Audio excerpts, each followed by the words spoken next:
The echo below. Some doors, once opened, never close again. Marcus had always worked in silence. As an acoustic engineer, he spent his days studying echoes in forgotten spaces, abandoned churches, collapsed tunnels, derelict theaters, mapping sound where no one else dared to listen. He didn't believe in ghosts, only in frequencies, reflections, and decay. But something about this assignment felt wrong. The request came from the city archives, a long-sealed metro station beneath the downtown sector had begun emitting strange sounds, captured faintly by maintenance workers through the grates, rhythmic tapping, whispers. Once, even a train horn. Despite the line having been closed since 1984, Marcus, ever the skeptic, saw it as interference, nothing more. He entered through a rusted maintenance tunnel. The concrete dripped with moisture. Mold curled along the ceiling. His boots echoed with each step. But the echoes didn't bounce the way they should have. Some came too late. Some didn't come at all. That was the first sign. The old station, Bell Street, was pristine. No dust, no debris. The tracks stretched into darkness, and the tiled walls gleamed unnaturally under his headlamp. It was like stepping into a photograph. Too still, too staged. No vermin, no mold, just silence. And yet, he felt watched. He set up his recording equipment. Low-frequency mics, parabolic dishes, vibration sensors. But every recording came back blank. Not empty, blank. Like something was actively deleting the data as it was recorded. He blinked at the screen, unsure. Then, from the far end of the platform, came the first sound, a child's laugh. It didn't echo. He turned slowly, but there was no one. Just a bench, wet as though someone had just risen from it. Upon it, a scarf, floral, feminine. He approached, cautious. As his hand reached out, a flicker. A woman sitting, pale and still, her eyes wide and black and bottomless. Then she was gone.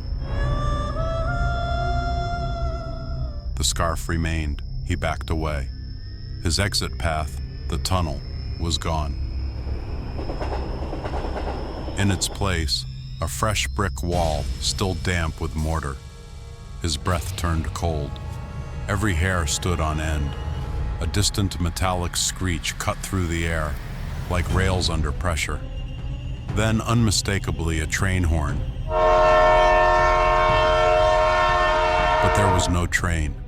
Lights flared to life down the tunnel, one by one, as though something approached.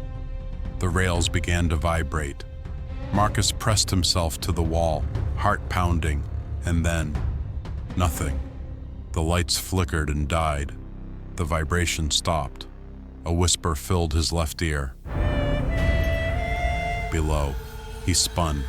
The platform was empty, but the scarf was gone. In its place, a small circular grate, a sewer hatch, one he hadn't seen before. As he approached, it began to rotate slowly on its own. The air from beneath was warm, foul, and thick with static. He looked down. A metal ladder, steps descending into nothing. He climbed. Every rung took him deeper into silence. The world above disappeared. After several minutes, he landed in a narrow, low-ceilinged corridor, lit only by his lamp. The walls were covered in carvings, etched into the stone, names, hundreds, thousands.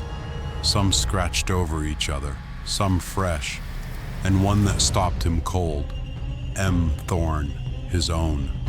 He stumbled back, breathing fast. The corridor pulsed like it was alive. A groan rose from beneath his feet, and the floor dipped slightly. Something enormous stirred in the deep. He ran.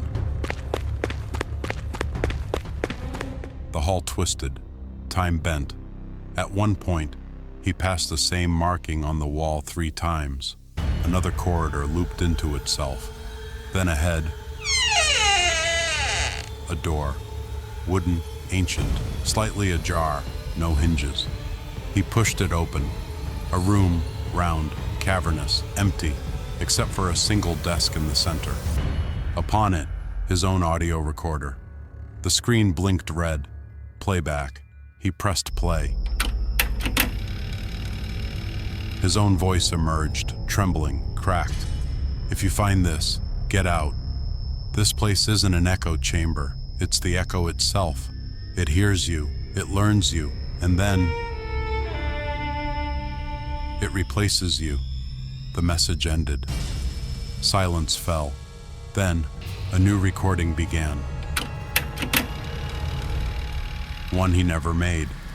A second voice, nearly identical to his own, but wrong, too smooth, too calm.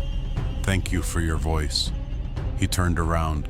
A figure stood in the doorway, same height, same posture, same clothes, same face. But its eyes were mirrors. Marcus lunged. The figure stepped aside effortlessly, watching with a smile. The recorder in his hand exploded with static. He screamed, but no sound came out. His voice was gone. The lights blinked out. When he awoke, he was back on the Bell Street platform, alone, silent. He walked toward the exit. This time, the tunnel was open. He didn't look back. He didn't speak. He didn't breathe. Above ground, no one noticed anything different. Marcus returned to his apartment, went to work, laughed at jokes, but he never spoke again. He only listened, because what came up wasn't Marcus.